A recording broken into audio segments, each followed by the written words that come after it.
incarcerated in Reading jail for homosexuality. Come a long way. From it being punishable and illegal to total equality, as it should be. Consent, same-sex sexuality, and even gay marriage. Although, in the one place that was ahead of the game, ironically, they sort of fell behind. California.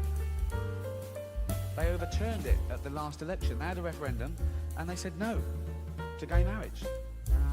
You got people in San Francisco going, that's why we moved here.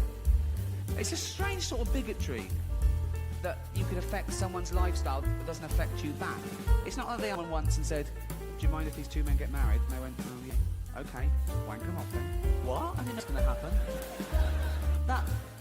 It's a strange sort of bigotry because presumably those people that object to that are the same people that said gay people were promiscuous and immoral. Well, they don't want them to be monogamous and respectable in the eyes of God. It must be so confusing to a gay guy in California going, that's the bit they don't want. With all the other shit we do, that's the bit that... They must be going to judges going, sorry, can I get the rules straight? What do you want to know? Can I marry a man? No. Can I shag him at the arse and give him a little reach round? Yes. Yeah. Right, I can't marry him. No. Can I pick up a stranger in the bushes, take him home, jizz on him and throw him out in the morning all crusty and homeless? Please do. Couldn't marry him. No. Right. Can I get 15 men in a... I'm just ripping. 15 men in a semicircle, naked, bent over, spreading their arse cheeks, and attach a dick to every part of my body? Go for half an hour. One? Yeah. I don't know why I chose 15 in a circle. I think subconsciously I was thinking of that TV show, 15 to 1. That would have been different, wouldn't it? Also, I'd line them up. Also, I wouldn't face them away. I'd face them to me so you could get a... That's one thing. No. If you were to wank off 15 men at a time, it's like plate spinning. It's like plate spinning. Because, no, it is. Because you get these two ready, but they're losing it. So you have to go, for fuck's sake. Isn't it knackering wanking off 15 men at once? Never thought I'd say that. Again. What? Supernature. Why supernature? Well, for two reasons. One, I want to debunk the natural. I don't believe in anything supernatural. I believe that anything that exists is by definition part of nature and is explained. If not now, then eventually. Also, supernature, because it's super enough, you know? It's amazing that we're even here to discuss. We're the only species that allows the universe to understand itself, right? The chances of us being here at all, the chance of you being you, existing now, the chance of that sperm hitting that egg is 400 trillion to 1. And I think life is like a holiday. We don't exist for 13.5 billion years. Then we have these 80, 90 years if we're lucky. Then we die, never to exist again. And some people are even offended by that. They go, you can't do that. It can't be chance. It's too good. Someone must have made it all. And, you know, I'm too special. I can't just not exist. I'll live again. I'll go to heaven. I'll be with my friends and family. Or I'll come back as a spirit and I'll walk amongst you. Or I'll be reincarnated. I'll come back as someone else. That'd just be someone else. That's all that's happened. You're not involved. That is just someone else, right? Many people believe in reincarnation, of course. Some people, they remember who they were in a previous life. There's a society in America, of course. In California, of course, right? And they remember who they were in a previous life. And they're always someone pretty special in their previous life. Not so much in the life they've got now. But I saw a documentary about it, and every year they have a come as you were party, where they go dressed as the person they were in history. 2 Napoleons. So, one of them is fucking lying. No reincarnation. No ghosts. Have you seen all the ghost hunter shows? Oh my God, hundreds of ghost hunter shows. Years and years. Celebrity ghost hunter. Around the world. Thousands and thousands of hours of foot. They've never seen a fucking ghost. Not what, like, oh, what was that? Was it that I was just... No, not the... What, did you hear that? Was it just that? Was it you? No, no. Imagine if wildlife programmes were like that. Imagine watching David Attenborough all these years, and everybody goes, here on Kilimanjaro, we see the... Oh, no.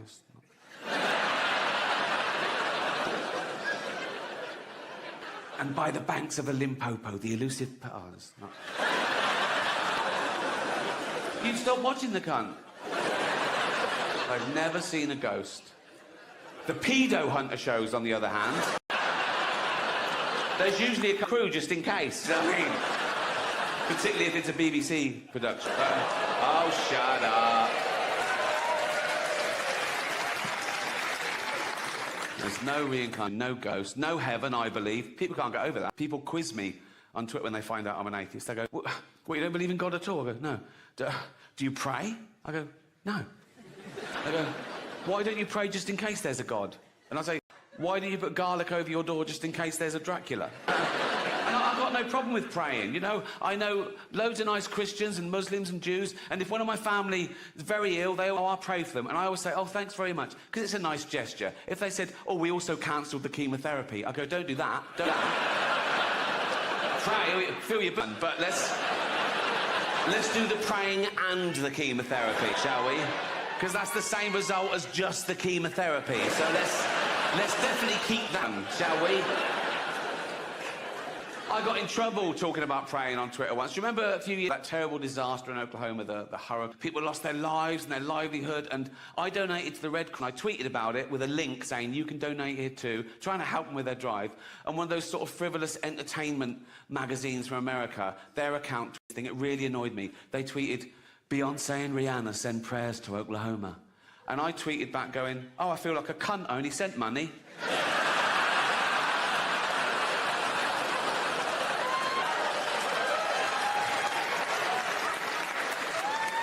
Someone tweeted me once, would you come to the bedside of a dying child and tell them there's no heaven? I tweeted back, is it a paid gig?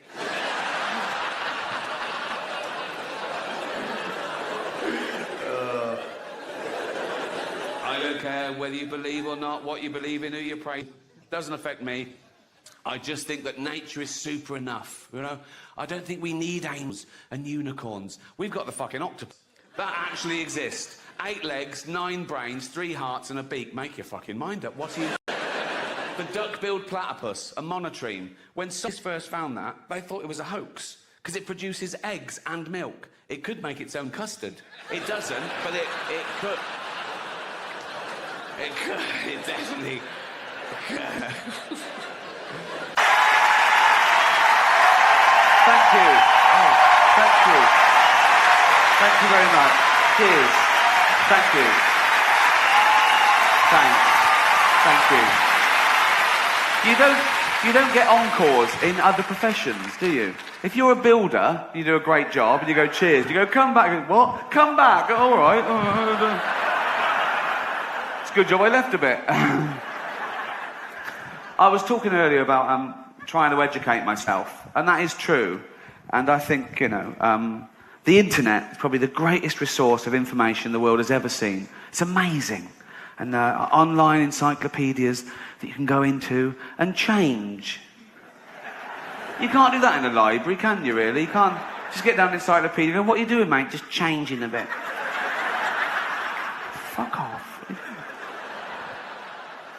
There's loads of websites just clogging up the internet by people, they're doing websites about themselves. It's like, my name is Rupert, this is my cat, I like The Cure. Who gives a fuck?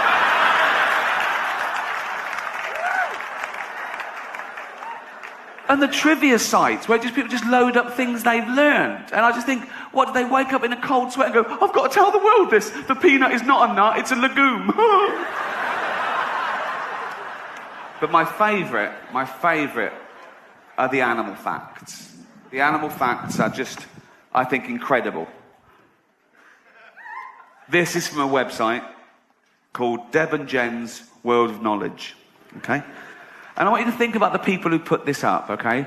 They're not just the fact, but who did it and why they did it. What were they thinking? Okay. Number 1, you can lead a cow upstairs, but not down. Thanks very much. I looked into that, it's true. A cow will go upstairs, but they won't go downstairs because the way their joints don't oppose. But I think of the poor bastard who found that out the hard way. Come on, Daisy, down you go. I don't go downstairs. Come on. No, I don't go downstairs. I'm away with joints. I don't care about your joints. My wife's coming home from work in 5 fucking minutes. Get down the stairs.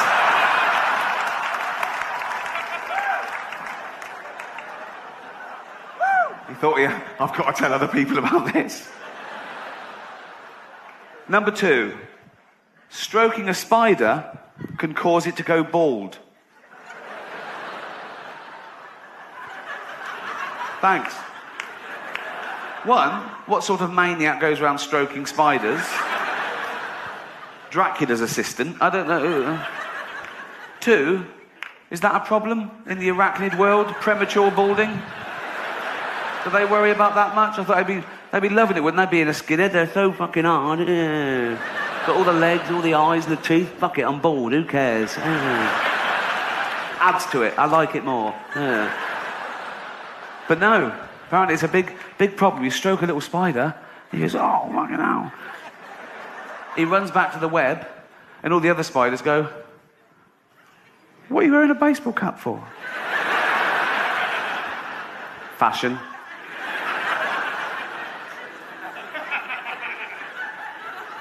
Bit weird. Nah, it's just fashion. We'll take it off in the web. Nah, I'll just keep it on. Bit cold. Cold? We're in a cupboard under the sink. It's boiling. Take it off. No, take it off. Oh.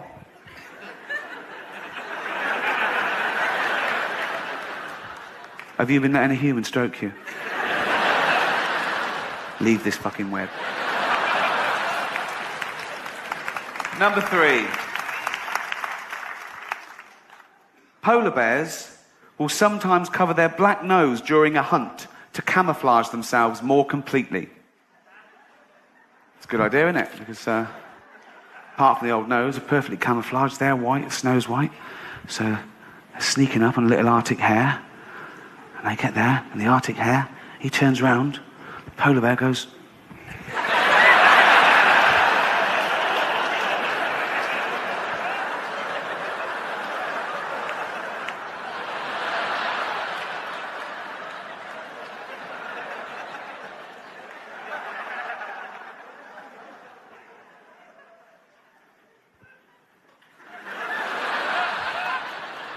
But how did they find that out?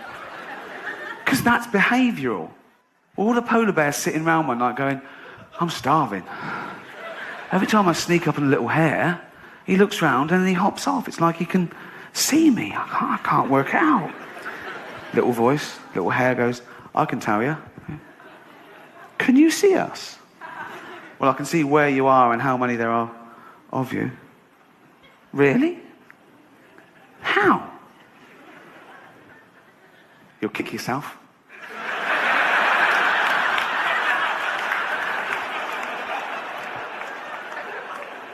No, go on. Tell us. Your nose is black. The nose, it's black. Oh.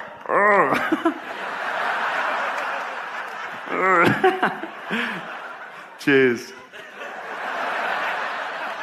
Can you see us now? No? Thank you. My favourite fact. Okay. Number 4. Montana mountain goats will sometimes butt heads so hard that their hooves fall off. Can that be true? That's amazing. So there's 2 there. They're looking at a female goat. One goes, I like her. And the other goes, yeah, I'm probably going to mate with her. Well, no, I saw her first. That's not how it works. How does it work? We have to run at each other really hard and crack heads. Is that safe? Oh, yeah. Okay, go. Oh!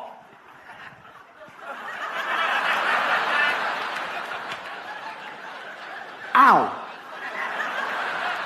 Ow! Oh! Look! Yeah. Yours all right? Yeah. I grip on impact. Did you know about this? Why didn't you tell me? Mortal enemies. Never mind that. My fucking feet are falling off. One more amazing fact. Elephants have been caught swimming up to 2 miles off the coast in the Indian Ocean. That's amazing. I didn't know they liked to swim. I certainly didn't think they could swim 2 miles out to sea. But it's the language this person uses. Have been caught swimming. Like it's illegal. Says the Coast Guard. Morning. Morning. Morning. Phone rings. Ring, ring. Hello. They're doing what? No, I'll be there.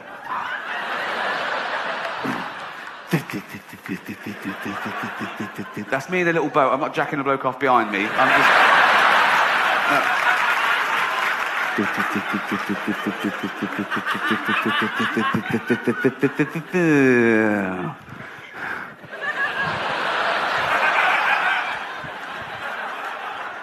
What are you doing? Nothing. It's not nothing, is it?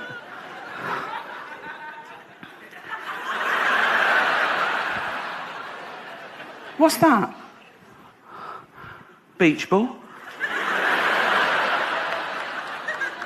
Tell me what you're doing. Don't look at him. What are you doing? Swimming. Yeah, you are. Do you know how far off coast you are? 2 miles. Is it? Yes, it is. Yes, it is. You know you're not meant to do this, don't you?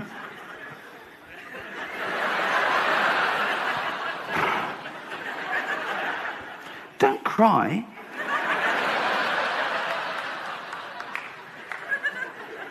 But if you know you're not meant to do it,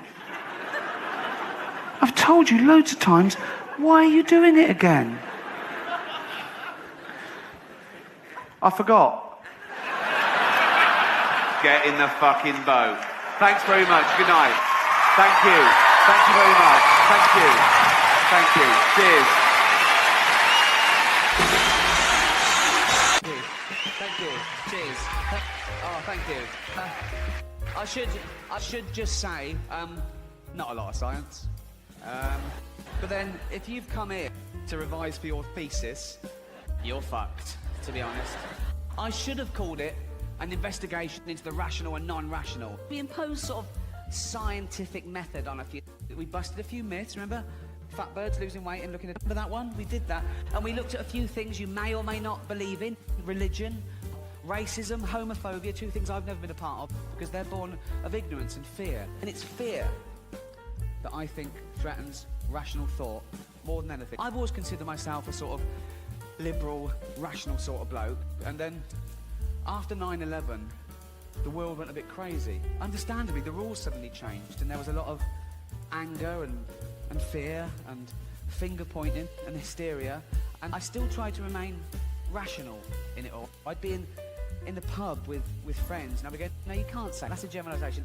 Oh, you just read that. No, you don't, that's not true. That's a received wisdom. That's not you can't tie everyone with the same brush. No, it's still the safest form of transport. It's 16 million to 1. Trying to remain rational. That's in a pub. When I'm flying, we're like, check him again. Can we? What the What? He's getting on my... I check him. Can I fucking check him? But that's fear. I've always been a nervous flyer, actually. And I flew soon before, and straight after. And always in and out of, like, New York and LA. And I tried to remain, again, thinking, no, it's even safer now. It's even safer now. It's hard to get... And then I found out that a suicide bomber doesn't have to get on the plane now, or they don't even have to commit suicide. Now they got heat-seeking missiles that can take the plane out in the first 10 minutes of off. So now I'd be on the plane like that. We're out of range. Now who's got the bomb, right? I flew a couple of weeks after 9/11, and it was an internal flight from New York to LA. And we get off, I go, right, we're out of range, okay. And She's a bit nervous. And I said to the air hostess, have you got any magazines? And she went, quite loud and blasé. She went, no, honey, we've got no magazines. We've had to undertake severe cutbacks because we're one of the companies being sued over 9/11. One, don't mention 9/11. Surely a new rule book went round. Don't mention 9/11 when you hand out the chocolates. Just, you know. Two, don't say severe cutbacks. Because I don't think of magazines anymore. When you say severe cutbacks, I think of a bloke in an aircraft hangar earlier that week going, do we really need all these rivets? So, what terrible bedside manner that is. I mean, like first-class flights everywhere. You wouldn't have it any other way. I sort of do it for you, really. And some of those cost 10 grand. And for 10 grand, in a disaster, I expect my bit of the plane at the front to gently break off and float down to an island. It doesn't. I'll die with the rest of you fucking losers. That's not fair, is it? I know you tried to save me, but you couldn't. Just be... I'll probably be the only one mentioned on the news. You'd be 450 others, so that's something, I suppose. No, so, I'm flying all the time, right? And then it happened, okay? I was flying back from New York, 9:25, BA, first class, to London, JFK. The whole week in America leading up to that flight, on every channel on TV, there was a rolling ticker tape that said America on red alert, okay? And every bulletin said, we have an intel that there's going to be another 9/11 this weekend in New York or LA. Do not fly unless you absolutely have to. I had to, I was filming. And if you fly, be extra vigilant. Okay, so I'm there. Only one in the first class lounge, right? And I'm trying to remain philosophical about it. I'm thinking, right, today's the day you definitely don't try and get a bomb on the plane. Do you know what I mean? You think, no, everyone's, wait till Monday, right? And I'm there, and about 15 minutes before boarding, into the first class lounge comes this guy. I don't know whether North African or Middle Eastern, but he had all the gear, and beard, everything. Steel attaché case, okay? Here's your middle class rational liberal. I go,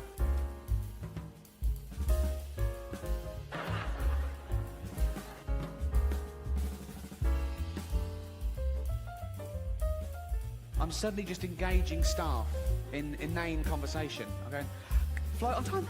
They're going, yeah. I'm going, what's the weather like in England? And they're going, oh, it's like they're going to go, oh, it's a bit there he is! It didn't happen, right? So now, I'm stewing on it. All the things for the week leading up to it. There's going to be a 9/11, it's going to be here, it's going to be today, it's going to be New York. Oh my God, right? Now I'm in two minds. There's a fight between good and evil, between rational and irrational, okay? So, this one goes, oh, that's a suicide bomber. Don't be stupid. What do you know? That's what they look like. Why'd you say that? There's a picture of him on every page of the Daily Mail. Very stupid. Cliche. Then he makes a phone call. I can't understand what he's saying, but he sounds a bit angry, right? This one goes, oh, we made a phone call. This, you just made a phone call. Yeah, but not in foreign. Shut up, stupid. Why do you think that? Look at the beard. He's been checked. He's been checked the same as us. Do they check the beard? Yeah, they check the beard. They check the beard, okay? And then I'm sort of, it's all going ahead, and I'm sort of looking at him absent-mindedly, sort of staring at him. And he catches me looking, and he goes like this. This one goes, oh, he knows. This one goes, no, he knows why you're looking at him. He's had that sort of prejudice, that shit, fucking month. Stop looking at him, shut the fuck up, right? But this one starts winning. The fear starts beating the rational, okay? So go, well, I said it would be today. Yeah, I know, but what? But the statistics, well, they're up today, aren't they? They're up. Yeah, but don't give it, it won't happen to us. They said that on 9/11. Yeah, but what about all the checks? Well, they find new ways of getting past our detection. Then we have to up our game, and that's how it... Yeah, you're right. So suddenly, now we're one there, and I think, oh my God, this is it. And you get a wave of nausea when you suddenly go, oh my God, I'm one of the people that have witnessed, is it? And they go, okay, yeah, let's report him. There's no, we can't. Why? In case someone thinks we're racist. What? What the no, let's report you're wrong, live racist. Let's. And so, I'm there, and I think, here's a suicide bomber. I'm going to get on the plane with him, and I'm going to die. And I'm having a little breakdown, and I'm nearly crying. And all this happens in a few moments. And I look over, and he's joined by his wife, who's got all the gear, and his two little girls, right? And I go, oh, of course he's not a fucking suicide bomber. If you're off to see 72 Virgins, you don't take the wife and kids along. So, and I got on the plane, and I was sort of relieved and embarrassed. And I saw the funny side of it, and of course he wasn't a terrorist. He was a businessman and a family man who was playing with his little girls who kept running up and down, bumping into my chair. He wasn't doing anything. And he was sort of like scaring them, and they were screaming at the top of their voice. For like half an hour, I was hoping someone would blow the fucking plane up, right? But a really thing happened during that period. I got so worried about terrorist attack that I started taking private jets and helicopters everywhere, just because I was so rich.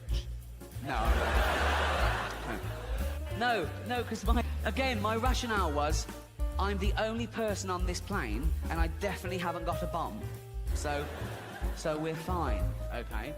And I was taking a helicopter once from Manhattan to the Hamptons for a screening. I'm waiting for the helicopter.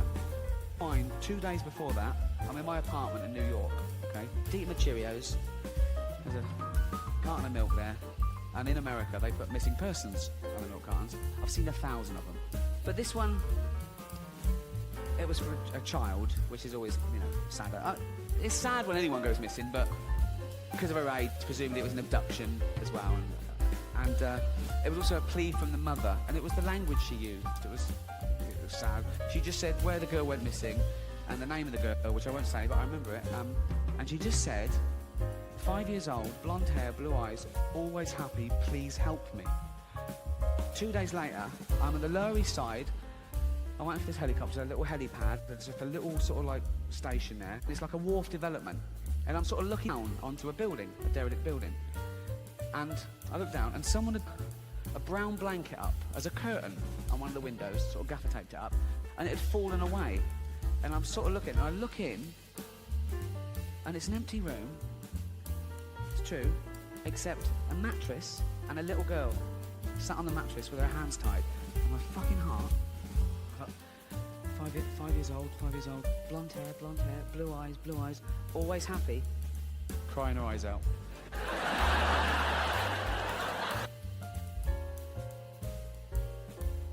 It couldn't have been her, I left it. She's been fantastic. Good night. Cheers. Thank you. Which brings me to this little fad that we need to stamp out. This happened to me Christmas before last. Exchanging gifts with friends, old friends, good friends. Quite well off friends, if I'm being honest. I gave them a coffee making machine from Selfridges, top of the range. They loved it, and they gave me mine. It was just a card. I thought, oh, vouchers. I opened it up. It wasn't vouchers, it was just a card with a picture of a goat on it. And some stuff about... And I said, what's this? They went, oh, our gift to you is we gave a goat to an African family. What? I'm looking at the machine thinking, is it too late to say that's a mistake? Take that back. They had it under their arm, right? So I went, what is it? I went, oh, we bought you a goat and we gave it to an African family. Oh, did you? Oh. So I've got fuck all, basically. That is basically what you're saying, isn't it? I mean, why the... I would know this African family. Why would I give them a goat? Why would I give them my goat? A goat I didn't know I had to go. Give me my fucking goat. Where's my goat? I mean, the arrogance. So I got you a goat, but I gave it away. Next year, I got you a hedgehog, but I threw it to some gypsies on the way. Is that all right? This serves no purpose. Good for no one. They're 50 quid down. I've got nothing, okay? The African family's going, not another mouth to feed, right? The goat is going, where the fuck am I? What the fuck? A week ago I was gambling around the Cotswolds. There was grass and tourists with nuts and shit. This is a fucking dust bowl. This is shit. There's no way the goat wanted to go to Africa. There was no way. It was basically kidnapped. It was abducted. It was put in a sack and bundled on a boat to Africa. Like Roots in reverse. There is no way that... When they said, do you want to go to Africa? It was, no way. No. Come on, why didn't you want to go to Africa? Lions. Come on, why didn't you want to go to Africa? AIDS. Well, that shouldn't affect you. It shouldn't.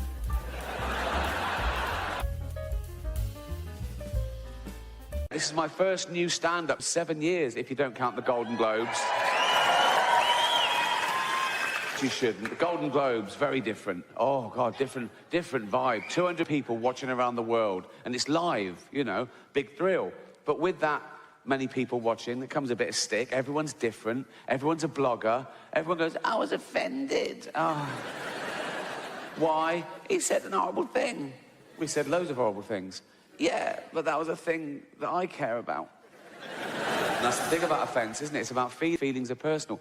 I don't care about the so-called backlash, you know, comedian in horror. Ooh, you know. But my girlfriend Jane, she does worry a bit, and she reads things. Oh, what have you said? Why? I go, don't worry about it. They're not coming to the house. Fuck them. So I wind her up. I pretend I'm going to say much worse things than I ever would. Think of that. I have to make up worse jokes than I actually... just to scare my girlfriend.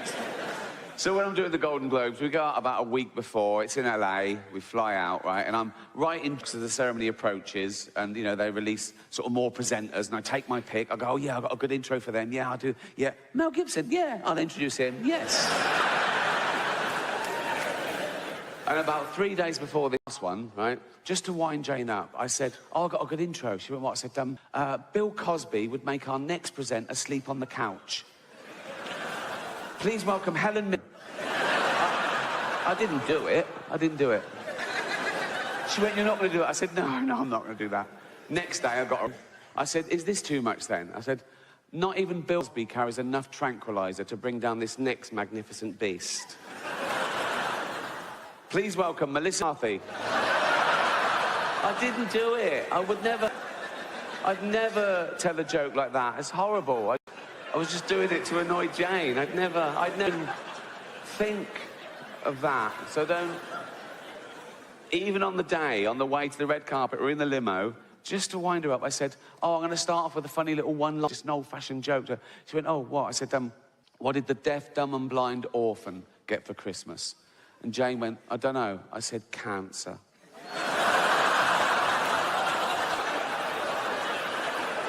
I didn't do it. So you're getting offended at a joke that doesn't exist. So I'd never say that in public.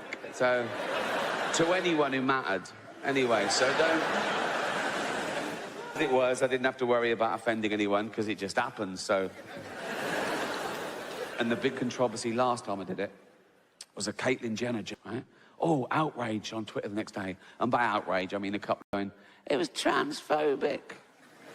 It wasn't transphobic in the slightest. It was a joke about a trans person, but the joke had nothing to do with that aspect of her existence. And that's the other thing about offence. People get offended when they mistake the subject of a joke with the actual target, and they're not necessarily the same. I'll tell you the joke. You make your own minds up. Right. So... It's live, so... And now your host for the 68th Annual Golden Globe Awards. Please welcome Ricky Gervais. They come on, and they're all clapping, all the actors are looking up, smiling at me nervously. It's brilliant, right? So I just go, relax. I'm going to be nice tonight. I've changed. Not as much as Bruce Jenner. Obviously.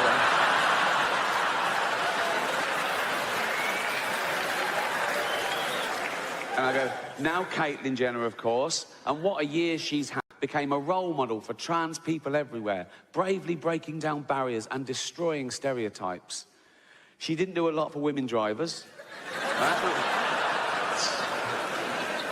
That's a clever joke, and I'll tell you, right? No, listen, right? The subject of that joke is stereotypes, playing with the notion of stereotypes, right? So I start off saying, she's a real woman. Some would say a liberal, progressive attitude. Then I go, oh, if she's a real woman, I hit them with the old-fashioned reactionary stereotype. She must be a bad driver then, right? And the target of the joke is a celebrity killing someone in their car. Let's not forget that, shall we? A celebrity killing someone in their car, running home and popping on a dress. That's the target of the joke, just so we're clear, okay? She was interviewed about a week later at some press conference for a show she was in, now cancelled. And the press were around and said, what do you think of the Ricky Gervais joke? And she went, maybe I should host the Golden Globes, right? And they tweeted that, and they atted me in, because they were Celebrity Feud, you know? It was clickbait, so I rose to the bait, obviously. I just said, let her host, just don't let her drive.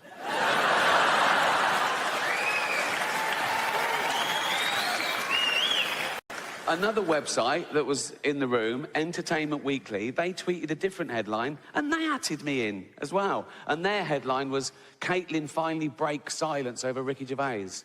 I just sent back, at last. She always breaks too late. Bring it on. Bring it on. But I'm a considered comedian.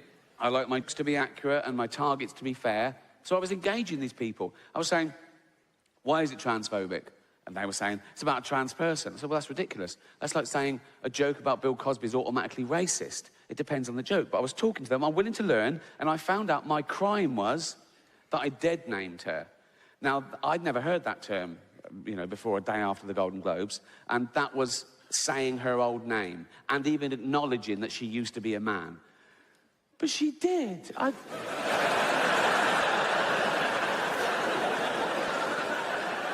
saw him on the Olympic Games. It was decathlon. It was in everything. He was all over the place. Shot put and pole vault. He won a medal. He was famous. He was on telly all the time. But, you know, a big, famous man with a huge, I don't know, but I mean, I'm guessing he's a big, but I've learned my lesson. Now, I'd never dead name her now. Now I know it's never dead name her now. But like years ago, when, you know, she was a man, no, because years ago, I'm saying, right, and she went to the doctor, right, and knocked on the door, and the doctor went, come in. This is years ago. I'd never dead name her now, but this is like a flashback before anyone, do you know what so, and he went, hello, Bruce Jenner, because that was his name then. The doctor, you know, this was years ago, and the doctor went, oh, hi, Bruce Jenner, you big, how you doing, boy, you fucker? You big, oh, how you doing, boy? Come here, you. How you doing, Brucey boy? Right? And Bruce Jenner, because that was his name, this is years ago, right? So Bruce Jenner went, yeah, not too bad, yeah. Not too bad, right? And I thought, what can I do for you, Bruce? Yeah, fucker, how you doing, boy? And Bruce Jenner, because that was his name, Bruce Jenner went, look at that. And oh, come on, Bruce Jenner, you know the rules. He uses his whole name every time for some reason, I don't know what. Come on, Bruce Jenner, fucker, you know the rules. You can't bring your big old pole vaulting pole in here, mate, you know. Bruce Jenner went, no, that's not my pole vaulting pole, that's my enormous penis. And I thought, oh, right, yeah, seeing as it is your penis, you can bring it in here, but you should have left your shot puts outside. And Bruce Jenner went, that was his name for 58 years, I think.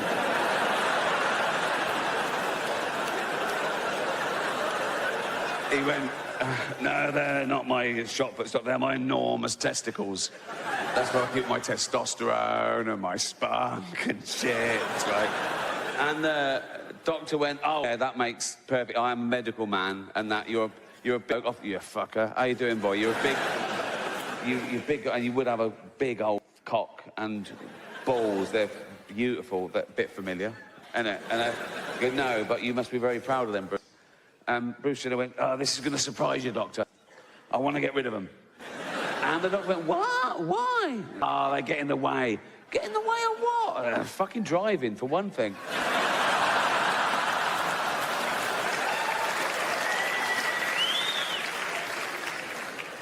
So I'm engaging these people, saying, but I had to say her old name because that gets me into the joke. I say, Eileen, not as much as Bruce Jenner, and then I do the actual joke. I went, no, this is my second crime. I say, she hasn't changed, right? She's always been a woman because she's always identified as a woman, and that means she's a woman. Fine, if that's the rules, you are what you feel. If you feel you're a woman, that makes you a woman. Cool. You know, I'm not one of these bigots that think having done is science going too far. You know? In fact, I don't think it's going far enough. Because I've always identified as a chimp, right? Well, I am a chimp. If I say I'm a chimp, I am a chimp. You know? Pre-op, but... and don't ever dead name me. Don't ever call me Ricky Gervais again. From now, call me Bobo. So, I'm going to have species realignment. I'm up there, to be honest. I'm sort of short with short legs and long arms. I sort of stoop like that. My back's getting hairier by the... I've got fangs. I love nuts. Oh, I love nuts. And once, I was at the zoo, and I could tell people were me, so I just started masturbating. So, I am a chimp. I am a chimp, if I say I'm a chimp. So I've got to live as a chimp for a year, then have hormones, get me all nice and healthy, like that'd be lovely, right? I'm going to stay a male chimp, so I can keep all that, right? A male hetero chimp, keep the same girlfriend. Jane will be happy, she loves me, she loves chimps, so, you know. And I reckon that's got to be easier for a man to turn chimp, we're so close, than for a man to turn into a woman in many ways. You know what I mean? A bit of hair, lip like that, as opposed to your cock and balls ripped off and a hole gouged out into... No, I'm a doctor, but that is the gist of it. I know which one I'd rather have done. And I'm not saying I think chimps are better than women. No way. Right? Any ladies, right? I can't see you, but to me, every single one of you is equal to a chimp. So I'm gonna have all that done. So, right, I'll do all that.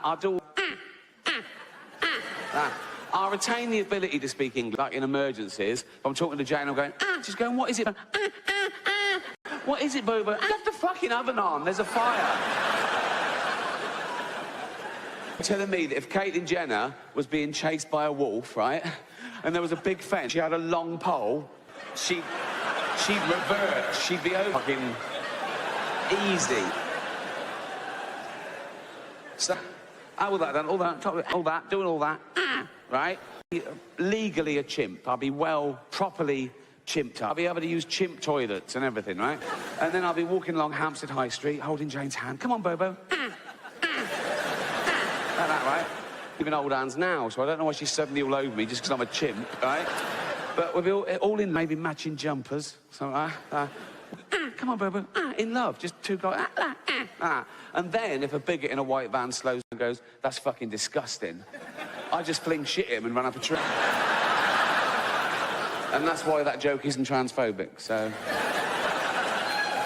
Cheers. Spiders? Oh, spiders. They're always ready, aren't they? Aren't they always ready for... They're always ready for action. It's always completely fucking ready for action, like that. Always ready for action. Always. I mean, some animals are sometimes ready. You startle a cat and it goes, ooh, for a few seconds, and it goes back to chilled. Most of the time, a cat is just laying on the floor, innit? Just on its side, all four limbs just stretched out in one direction. You will never see a spider like that. You will never see a spider just lying on the carpet, right? Its head down and all 8 legs just stretched out like that. They're always ready, okay?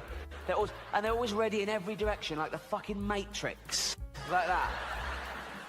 They don't have to turn, they've got 10 eyes, 8 legs and 10 eyes. It's over the top. Okay? And they're even ready when you don't think they're ready. You can see an empty web, okay? And you go, that spider's not ready. No? Touch the web. What? Touch the web. And it's there.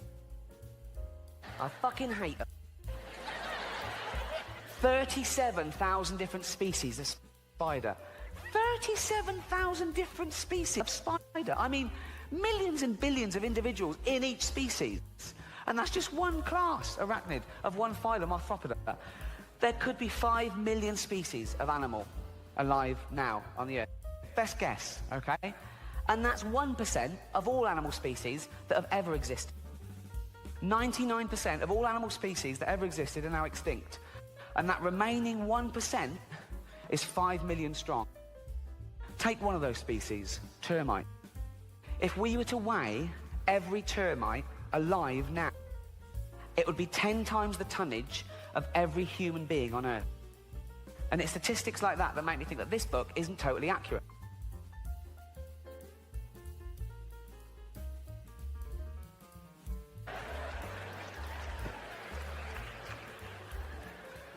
It's the book of Noah,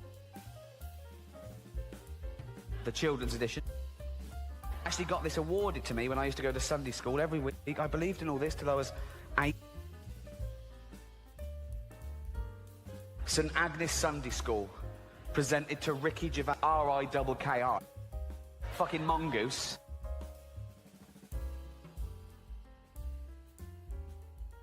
For regular attendance. Not even for being good at anything, just for turning up. Right. He's always here. Give him a prize. He'll be back. Thank you. Thank you. Let's have a look at the evidence. Long, long ago, when God first made the earth... I'll let both those points go. We haven't got time. Right. Long, long ago, by the way, according to the Bible, was 5,000 years. According to the Old Testament, the earth is no older than 5,000 years old, okay? It's actually 4.6 billion years old. Let's pop that in. 4.6 billion years ago, when God first made the earth and sky... All right, don't big it up. It's like... It comes as a package, really, doesn't it? I mean... Do you know what I mean? The sky was never an optional extra. It's like, made you a planet, I can't breathe. Would you like an atmosphere? Of course I fucking would. So, well done, but... Everything was peaceful. Everything beautiful. God made human beings too. He wanted them to be good like himself. Arrogant. But very soon they wanted their own way. They would not listen to God. They became wicked and did wicked things. Look, I'm doing wicked things. You don't get much more wicked than that, do you? Oh, fuck off, wicked. Really? Fuck off, wicked. Really? Ah! God just looking on. Oh, carry on. See what happens. See what happens. See what happens. Yeah. Oh, see what happens. Bloke there running off with a big bag of money. Don't put it in a bank, you cut. God looked at them and said to himself, they are so wicked, I will have to wipe them off the face of the earth. Really? Really? Straight to genocide. What happened to 1 verbal and 2 written warnings? Straight to the annihilation of the entire human race. Fatty yellow trousers pick someone's nose. Really? Fuck. Anger management, Matt. Just calm the fuck down. Let's talk about this. Wow. I read that to Carl Pilkington, right? Who is, yeah. Head like a fucking orange, I know, but yeah. And I read that bit to him. They are so wicked, I'll have to wipe my face of the earth. And Carl said, he sounds gay. I said, what do you mean? He went, some gays are a bit like that. He thought God was like having a hissy fit. Like he's like, no, they treat me like a bastard, I'm going to treat them like a... I'm going to show them, I'm going to wipe them out. I said, Carl, God is not gay, okay? Read the Bible, he hates them.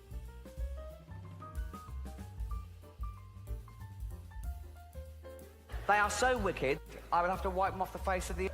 And every living thing with them. What's the squid ever done? It's gone mad. But he's not gay. God is not gay. But there was one man who was still very good. His name was Noah. He was a friend of God. Just a friend. A friend with...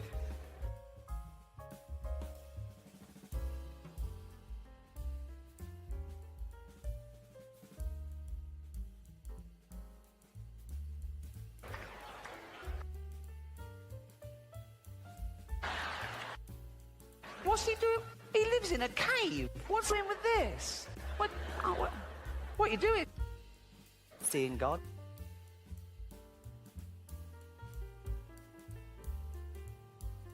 You never know. Handlebar. Holding God's hand. who's wearing a blouse.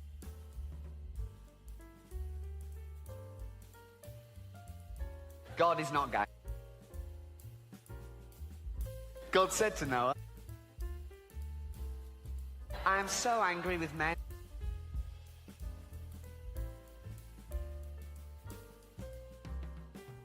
You mean men and women? Whatever. I am sorry with men, that I have made my mind up to destroy them all. I have stretched my bow in the sky, it is a rainbow. It'll be the world's first pun, hasn't it? It will make so much rain pour down on earth that everything will be drowned, but not you. I want you to build an ark. It must be like a big boat with 3 decks and a roof over it. Yeah, I had to build a boat, mate. And you will make a door in the side of it. Do you think I'm a complete idiot? I know. I did exactly what God told him. And then God said to Noah, now, okay. Now this is aimed at children, admittedly, but it's taken from the Old Testament story in the Bible. But I don't think the author of this book is a zoologist. As we've said, there could be 5 million species of animal. I don't think he knows them all the way he backs out very quickly in this next sentence. I want you to take 2 of every kind of animal with you into the ark. 2 lions, 2 tigers, 2 elephants, so on.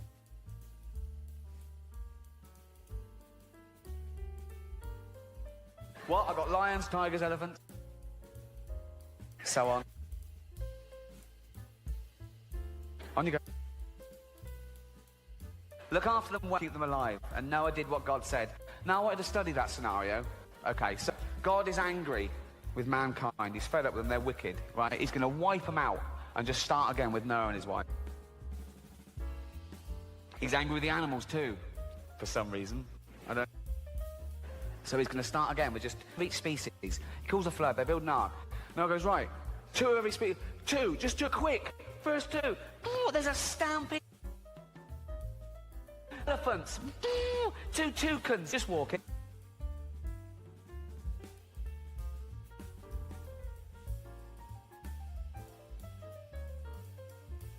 There's no rush. Just strolling, bee. This one is a bit more concerned than this one. This one's probably going, should we fly? No. No. No. We could do this all night.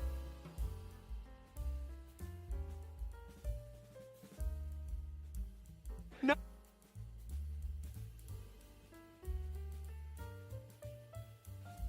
Nah.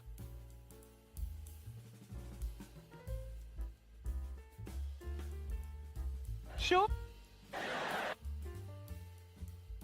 Yeah. I mean, we've got wings. We've got feet as well. Why don't you want to push in? That elephant's looking at me funny.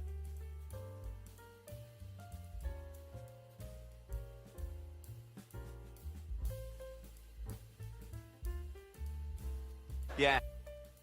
I fucking am. If you try and push in, I'm going to stamp on you. You big-nosed twat. Hold on. Who are you calling big-nosed? What do you mean? No, it just... pot calling kettle black. What the fuck does that mean? What does pot... Well, you know, if a pot's... I'll forget it. I can't forget that I'm a fucking elephant.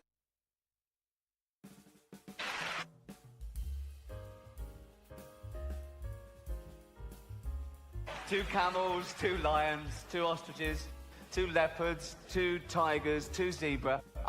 Here's the crux of my point. Just one species on the ark at the moment. The giraffes. They got their first longer legs. Okay. 5 million more species to get on there. So, 2 of it. So, two animals on the ark at the moment. 10 million more animals to go. 10 million more of those. 10 million. Okay, as far as 10 million of them to get on there, just on there at the moment. Look how much room they're already taking up. It's at a third capacity. What's it going to be like on there when these two fat cunts get on?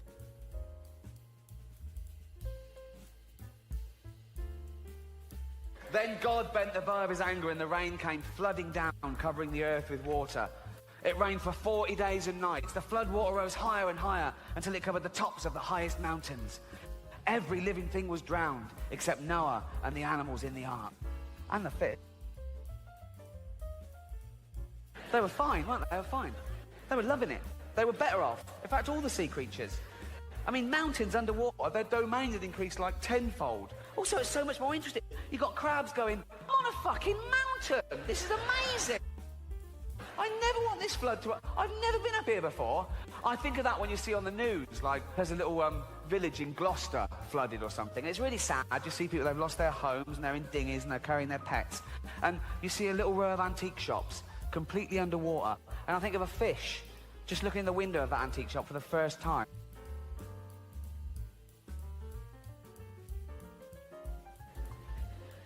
So that's a chaise longue. For 150 days, the earth was covered with water. Then Noah opened the window of the ark and looked out. The water seemed to be going down, but how could he be sure? Well, ask God. You've been chatting to him all the way through. Why are we getting cryptic all of a sudden? He sent a raven out, but it soon came flying back. It could find nowhere to settle. Noah waited another week. He sent out a dove. Why did the raven lose his job? But the dove came back too. See, the raven wasn't bullshitting. There was still no dry land anywhere. But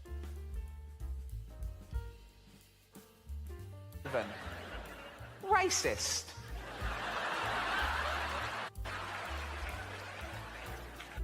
But one day the dove flew out and brought back a green olive branch. One knew that God was no longer angry. Then God told Noah to let the animals out of the ark. They must once more fill the earth with living things. The first thing Noah did was to build an altar. He offered a sacrifice to God to thank him for saving them. And Noah said, I will make a pact of friendship with you. I will never again send a flood to destroy the earth. The rainbow which I put in the sky will no longer be a sign of my anger, but a sign of peace. It will be a sign of my friendship with men. That is how it is.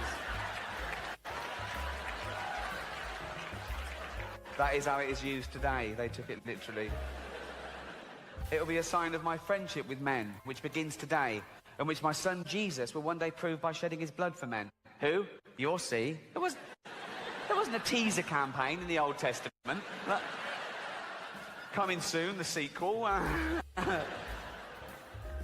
And so when you've done wrong and you are feeling very sad about it, think of the rainbow and the peace which God wants to put into your heart.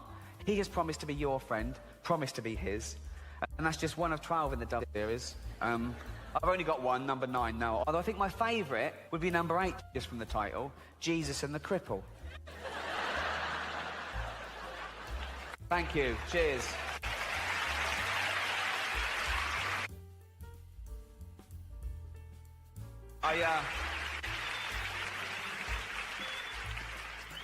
I read that whole book to Carl, and he believed it all. Why wouldn't he? It's written down.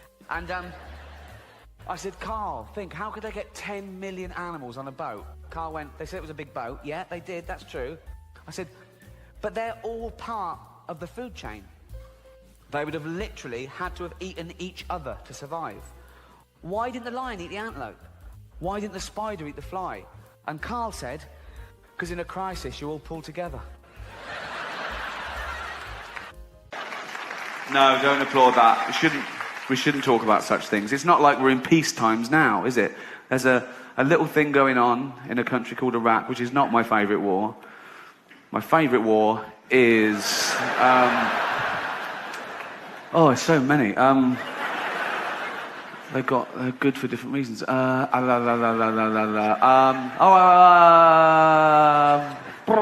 Falklands. That's probably the Falklands, because we won that one. And it was great. It was against Argentina. Yeah, weird. We're going to war with Argentina. All right, okay, fair enough. Yeah. But... The reason it's my favourite war is that it was a range war. And what that means is the Argentine guns could fire 9 kilometres. The British guns could fire 17 kilometres. So we just parked our ships 10 kilometres away, and theirs were falling into the sea, and we were shelling the shit out of them. It's the war equivalent of holding a midget at arm's length.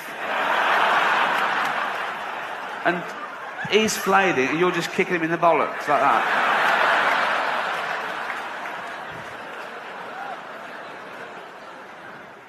Vietnam, best soundtrack.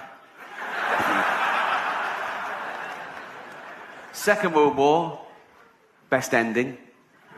That had to be the end. That was a great finale. You couldn't follow that, could you? People are worried about that. They go, oh, atomic energy. Oh, it's bad. The effects are still being felt today. But, oh, it ended a war. And that's good. And it was discovered by Einstein. And he's a genius. And in his 1903 paper, he said that light could be described as discrete bundles of energies that when irradiated onto an unstable...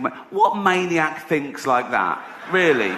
I'm not a doctor, but I think that's what turned Stephen Hawking's mad, too much thinking. Do you know what I mean? The universe is expanding. Of course it is, Stephen. Yeah, of course it is, yeah. Jeez. Take a day off, go for a walk. Not a walk, but I mean, just... No. Open a window. Watch a bit of TV. Robot Wars is on. You love that, don't you? Greatest mind on the planet. People say, oh, we shouldn't have a go at Stephen Hawking. Oh, he's a genius. He's not a genius. He's pretentious. Born in Oxford and talks with that fake American accent.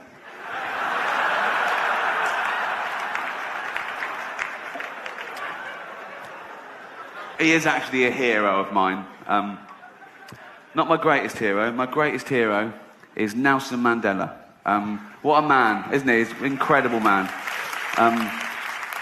Incarcerated for 25 years. He was released in 1990. He's been out about 18 years now. And he hasn't reoffended. I think he's going straight. Which shows you prison does work.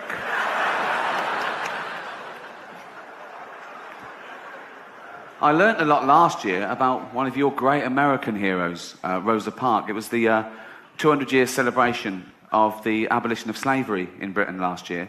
We were a bit ahead of you on that. But well done. Well done. But the abolition of slavery wasn't the end of racism. Racism was still inherent in society as late as the 50s and 60s in England and America. And it was this one incident that sparked off the civil rights movement. A young black woman called Rosa Parks refused to give up her seat to a white person on a bus. It was the law, but she'd had enough. And she was arrested for that. But then that law was changed. But she didn't stop there. She started sitting in those seats meant for disabled people.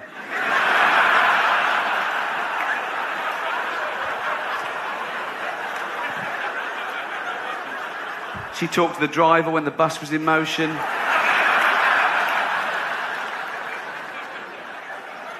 Did she have the correct change ready? Did she, bollocks? Oh, some people. Cheers.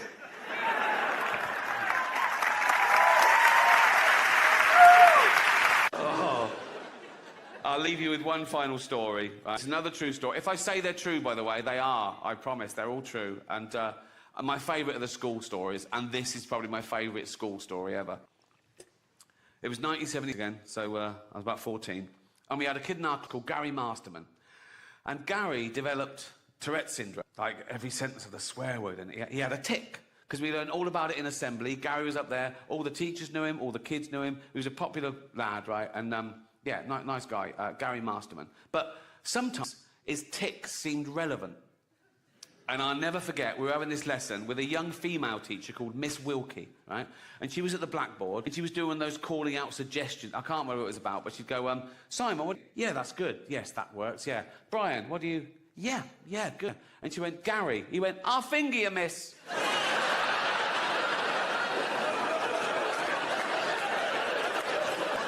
She just went, anyone else? And she pointed to Sean Dixon, And Sean went, yeah, I'll finger you. You've been amazing. Good night.